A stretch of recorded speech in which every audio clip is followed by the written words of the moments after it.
In 1775, the Continental Congress faced an impossible problem. 13 colonies had declared rebellion against the most powerful empire on earth. They had no navy, no standing army, no centralized government, and no money. Britain controlled the Atlantic, the banks, and the gold. The colonies could not borrow. Foreign powers would not lend to a rebellion with no chance of survival. And taxing the colonists was impossible because opposition to taxation was the reason for the war in the first place. So they printed money, paper currency backed by nothing except a promise that if the rebellion succeeded, the bills would someday be redeemable. They called it the Continental, and for a few years, it worked. The Continental financed an army, purchased weapons, fed soldiers, and kept the rebellion alive. But by 1779, the currency had collapsed. Continental bills were worthless. Soldiers deserted because their pay bought nothing. Suppliers refused them. The phrase "not worth a continental" entered the American language as shorthand for worthless paper. And yet, the Americans won. Britain, despite its gold, its navy, and its empire, lost a war to rebels, funding themselves with collapsing paper money. The question is not why the Continental failed. The question is how a rebellion financed by worthless currency defeated the richest empire in the world. Wars are not won by gold alone. They're won by the willingness to destroy wealth faster than your enemy can. And sometimes the ability to create worthless money is more powerful than hoarding real wealth. Because worthless money can still buy time, and time in war is everything. The British entered the American Revolution with every advantage. They had the largest navy in the world, a professional army seasoned by decades of European warfare, and the financial backing of the Bank of England. They could borrow at low interest rates because British credit was unshakable. Their currency, the pound sterling, was the most trusted in the world. Gold flowed into London from India, the Caribbean, and global trade networks. Britain was rich, and it assumed wealth would translate into victory. The colonies had none of this. No central bank, no tax system capable of funding a war, no access to European credit markets. The only option was to print. In June 1775, the Continental Congress authorized the issuance of $2 million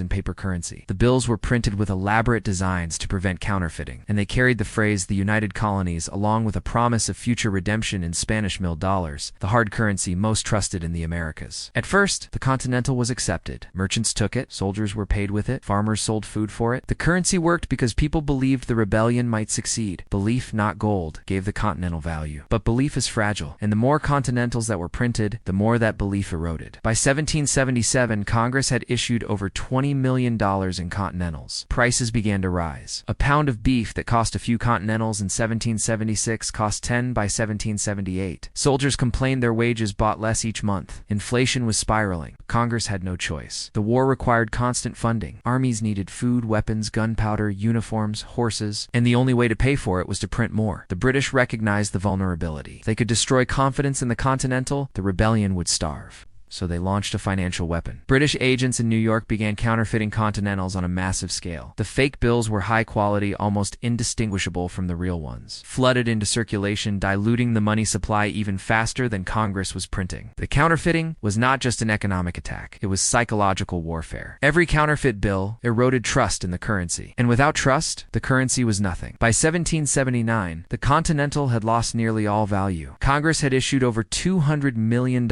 in paper. Inflation was catastrophic. It took 500 Continentals to buy what one had bought 3 years earlier. Soldiers mutinied. The Pennsylvania line marched on Philadelphia demanding back pay in hard currency. Suppliers refused to sell food to the army. The revolutionary cause was on the verge of financial collapse. And yet, the British did not win. Because while the Continental was collapsing, Britain was also bleeding. The war was far more expensive than London had anticipated. Every regiment sent across the Atlantic required ships, supplies, and months of logistics. Britain was fighting not just in America, but also in the Caribbean, India, and Europe, where France and Spain had entered the war on the American side. British expenditures skyrocketed. The national debt doubled. British taxpayers, already burdened, began to resist. Here is the paradox. Britain had real money, gold and silver, stable currency, but real money has limits. You can only borrow so much before creditors lose confidence. You can only tax so much before the population revolts. The Americans had fake money, worthless paper, but fake money has no limits. You can print forever. And while printing destroys the value of the currency,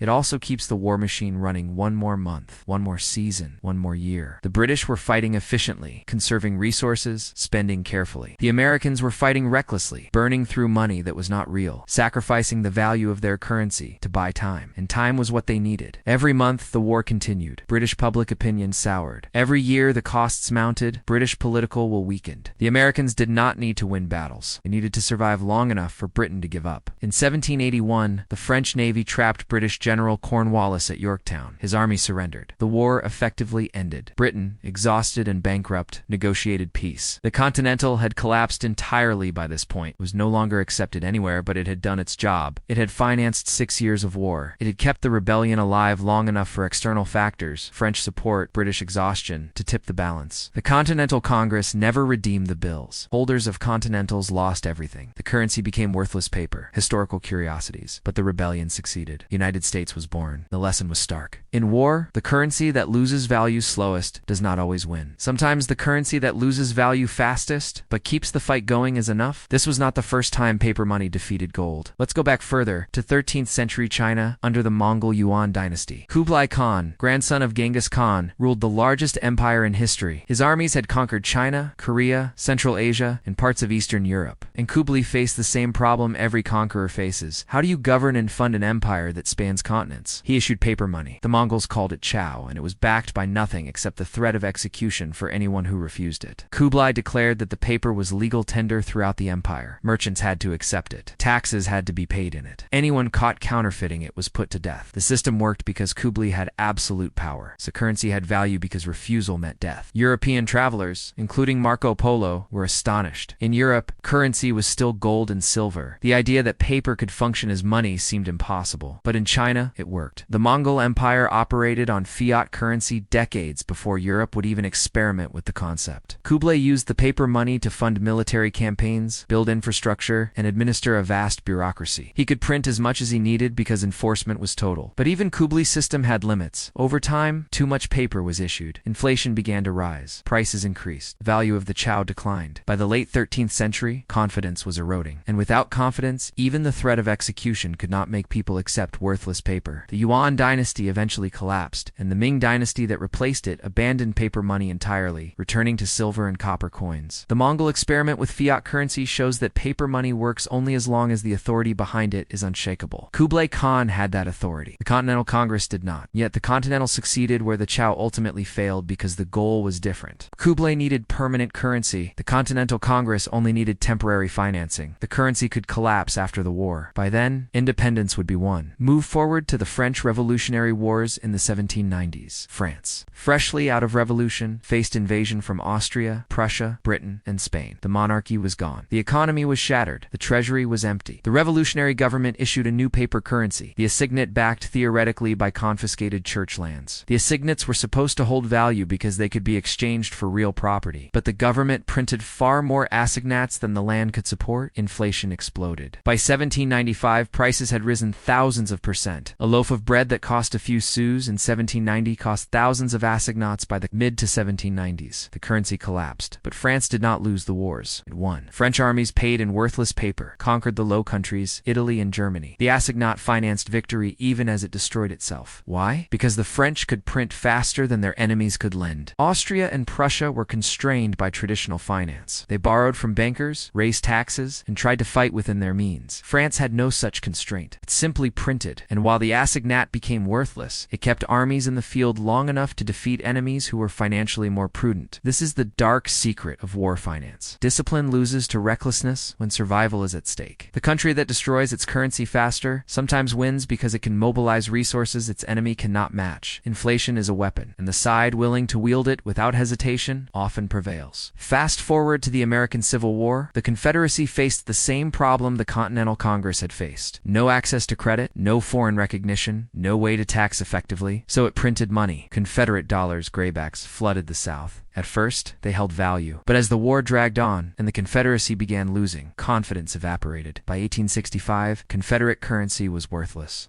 Soldiers were paid in bills that could not buy food. The economy collapsed. The Union also printed paper money, the greenback, not backed by gold. But Union greenbacks were backed by something the Confederacy lacked, the expectation of victory. As long as the Union looked likely to win, the greenback held value. It fluctuated, sometimes losing half its worth during bad military news, but it never collapsed entirely. And when the Union won, the greenback was eventually made redeemable in gold. Holders were paid. Currency survived. The Confederacy and the Union both printed money to fund the war, but only one had the credibility to sustain it. The Confederate dollar collapsed not because it was paper, but because the Confederacy was losing. Currency value in war is not about gold reserves. It is about the probability of victory. Money backed by a losing cause is worthless. Money backed by a winning cause holds value even when it is printed on paper with no intrinsic worth. This pattern repeats in every major conflict. In World War I, all combatants abandoned the gold standard to print money for war. Britain, France, Germany, Russia, all inflated their currencies to fund the slaughter. Germany lost, and the mark collapsed into hyperinflation. Britain and France won, and their currencies survived, though weakened. Victory determined which currencies retained value, not which were more prudently managed. World War II was the same. Britain borrowed and printed. The United States printed and lent. Germany printed and conquered, then printed more as it lost. Japan printed to fund war in China and the Pacific. The currencies of the defeated, the Reichsmark and the yen, collapsed. The currencies of the victors, the pound and the dollar, emerged as global reserves. War finance is not about sound monetary policy. It is about winning. Winners write off debts, restructure obligations, and impose their currency on the defeated. Losers watch their money turn to ash. So what does this mean? It means that in total war, currency collapse is acceptable if it buys time. The Continental Congress destroyed the Continental, but won independence. The French revolutionaries destroyed the assignat, but conquered Europe. The Union inflated the greenback, but preserved the nation. In every case, the currency was a tool to be used and discarded. The goal was never monetary stability. It was survival. But there is a cost. The people who hold the currency when it collapses are ruined. Soldiers paid in Continentals ended their service with worthless paper. French citizens who accepted assignats saw their savings evaporate. Confederate citizens who trusted graybacks lost everything. War finance is a wealth transfer from the population to the state. The state survives. The people pay. This is why governments love inflation during war. It is a silent tax that requires no vote, no legislation, no accountability. You simply print money, spend it on the war, and let the population absorb the loss through rising prices. By the time people realize what has happened, the war is over, and the winners rewrite the history to make it seem necessary, even noble. The currency that defeated the British Empire was not sound money. It was not gold or silver. Was worthless paper that bought just enough time for exhaustion, geography, and French intervention to tip the scales. The Continental lost every economic battle and won the war anyway, because wars are not fought in ledgers, they are fought in time. And the side that buys more time, even with counterfeit currency, often wins. The lesson is uncomfortable, but clear. When survival is at stake, destroying your money is rational. The currency can be rebuilt after victory, but defeat is permanent. So print, inflate, and burn the value of every bill if it keeps the fight alive one more day. History will forgive the inflation. It will not forgive the loss. The Continental was worthless, but it built a nation anyway.